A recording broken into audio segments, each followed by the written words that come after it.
Kung isa ka sa may Facebook account at hinihiram ng iyong partner ang iyong cellphone, alam mo ba na pwedeng malaman ng iyong partner ang iyong ini-stalk or sinisearch? Lalo na kung hindi ka nag-delete ng iyong search history. Hindi natin maiwasan makakalimutan mag-delete ng search history. Pero alam mo ba na may paraan para automatic mag-delete yung ating search history? So, ibig sabihin, hindi mo na kailangan manually delete ang iyong search history. Una ay kailangan natin pumunta ng ating Facebook account. Ayan, kung nasa Facebook account na tayo, ay pinutin lang tong tatlong linya. So kung Android yung gamit nyo ay yung tatlong linya ay nasa upper right side. Then pinutin lang tong settings and privacy. Then pinutin lang tong settings.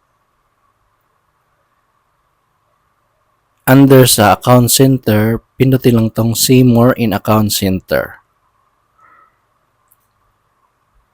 Then, pinutin lang tong your information and permissions.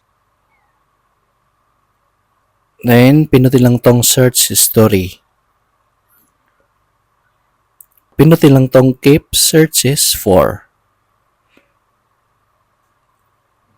Ayan, then ilagay natin sa 3 days. So, pagkatapos ng 3 days, ay automatic mag-delete yung search history natin. Then, pinutin lang tong confirm.